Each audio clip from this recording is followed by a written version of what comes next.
All right, this is the second Augustus response.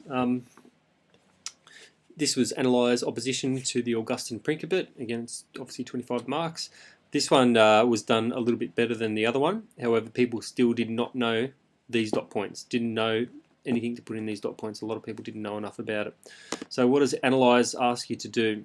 All right, identifies the components of and makes the relationships between key people, events, groups, events and institutions clearly evident, demonstrates a complex and detailed understanding of implications.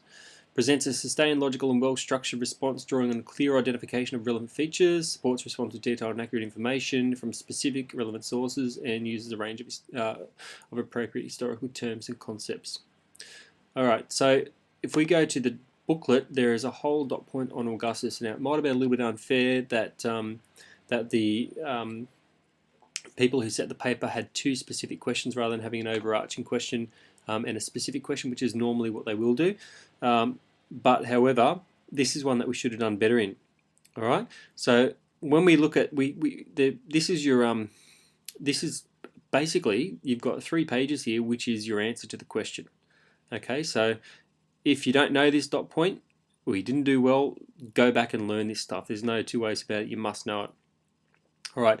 So essentially, Augustus used various methods to deal with his opposition. Right, and we have to break it up. You've got early opposition and then opposition after Actium, and then a lot of the other stuff is going to talk about ways he managed to prevent a lot of opposition from occurring too, and that's a lot of that has to do with his structuring, and you also people didn't know enough about plots and conspiracies. Okay, so how you broke it up, and the only thing people did particularly well was opposition to the social reforms. So that was quite good. Okay, so this is written like an essay. So your main, I suppose, if you want to use the term thesis point, is that Augustus used various methods to deal with his opposition. First, you need to look at his early opposition prior to the establishment or prior to the Battle of Actium, and then you need to look at opposition after and how he managed to prevent a lot of that opposition. And then start looking at opposition within the Senate and the nobility. Okay, plots and conspiracies against Augustus. Okay, and opposition to his social reforms. So this has been broken up as an essay for you. All right, it's all planned there for you. You just got to go and learn it, okay, and practice it. So early opposition, things like use Caesar's army to secure position in the Senate and defeat Caesar's assassins. So that way he gets rid of that early opposition. Okay, your thesis statements here. Octavian defeated his opposition to eventually achieve sole power at the Battle of Actium. Military skills of Agrippa defeated Lucius Antonius and Sextus Pompeius, launched propaganda campaigns against Antony and Cleopatra, used Antony's rejection of wife Octavian's sister to declare war. His and Agrippa's blockade as all the propaganda demoralised Antony's army. So that's getting rid of all the military opposition to Augustus, or Octavian at the time. All right. Then after Actium, we've got to look at him carefully cultivating a new image, and people didn't speak enough about this. Okay, reverse the hated acts of him as a triumvir, and started establishing the Principate. Okay, and that gave him that legal basis for power. All right, and you need to look at how his revival of the dignity of the upper class enabled him to place the Senate, magistrates, and equites in his service. And he acts as a patron of Rome and Italy. They're loyal to him. They do a better job for Rome. Therefore, Rome flourishes, and he's seen as the person who's brought that about. Okay?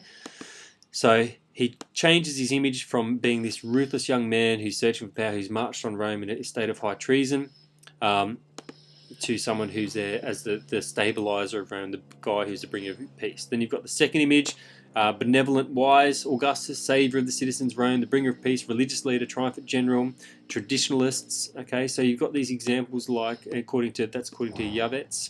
Then you've got the Prima Porta statue. The Re Gestae doesn't even mention Antony by name. So you've got the fact that he's focusing more on stability, order, etc., than he is about fighting enemies. So he doesn't even pretend that he pretends like he doesn't even have any enemies. All right, and there's also Wallace Hadrill talking about after Actium the new mythology being born. All right, that he was a saviour of Rome, and the survival of Rome depended on him. And much of that careful crafting of that image, which is going to be this first or second paragraph, is about how he prevented opposition from even happening. Okay, so that's your second paragraph in your essay. Then you want to talk about, however, despite having crafted that image, you want to talk about how there are still examples of opposition to Augustus. All right, and you've got some stuff here from Dio. Says it was difficult to access accurate knowledge about the opposition to Augustus. Augustus eliminated any opposition, and whatever had existed was forced underground. Opposition included some senators, although he did not remove them during the reduced the senator numbers. They were from noble families. All right, disease among senators over Augustus holding continuous consulship. We see that in 23. All right. Poor reaction to his social and moral legislation. Some cities contain enemies of Augustus, according to Suetonius, and various conspiracies. So we do have some examples from the ancient sources about issues. Then you've got opposition to Augustus within the Senate nobility. We've got a whole raft of examples here. Reduced the numbers of the Senate twice, and there was opposition to that. Between 27 and 23, there was tension in Rome because he kept holding the consulships, and you've got that issue of Marcellus there as well. 23 BC, feeling against Augustus might have led to a crisis. You've got the Murena conspiracy here as well.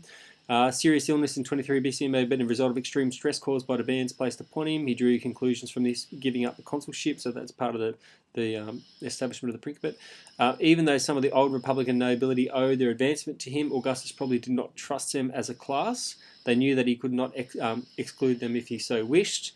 So he removed the consul Scipio in 16 BC, possibly because he felt insecure, etc., etc. So you've got some good examples here. 17 BC, his adoption of the heirs, okay, was not welcome, and neither was the social legislation. You've got another paragraph here. You talk about various plots and conspiracies. All right. So 27 or 26, depending on who you listen to, Simon or Dio. You've got here after we've got problems appointing consuls. All right, you've got a guy Rufus demanding the consulship. Then you've got other plots here by Dio. You've got Julius' behaviour as an example of opposition. Okay, there was some discord with Gaius Cornelius Cina Magnus, who was accused of plotting against Augustus, according to Dio and Seneca. Agrippa Posthumus the Younger and Julia banished. So these are all examples of opposition. All right, and the last point will be opposition to the social reforms. And if you use some of these points here in your conclusion, also in your introduction, you wouldn't do too badly either. Augustus dealt with opposition, which was neither frequent nor very serious in various ways. Early in his career, defeated opponents using armies, so there's your first paragraph. Later preferred to rely on his image as saviour of Rome, so you need to talk about the cultivation of that image and examples of that image. Removed some members of the Senate who opposed him, but mostly he took care that Republican senators remained in the Senate and even held important posts. So he made sure that he still looked after Republican senators, even though they to maintain that image. Resigned the consulship when it was an issue of discontent, particularly with the Murena and the Marcellus incidents. And the Senate dealt more harshly with opponents than Augustus through trials and executions. So Augustus handed over these issues to the Senate to deal with rather than dealing with them himself. Tried to set an example, including banishing his own daughter to show that he wasn't biased in terms of the ways he dealt with family members. Had some conspirators put to death, but Suetonius claims he was mostly lenient, and he adapted his social laws so that they were less offensive. So that was another example. So he had to change the social legislation so that it wasn't so that he didn't meet with as much opposition. So this is the plan for an essay for that. Okay, and if you'd done that and you'd done some work on that, you would have done quite well in that. But we need to make sure we know that. Okay, it's a very, very important dot point, and you could easily in the HSC be asked a question on that as well. So make sure you go back and learn that. Okay.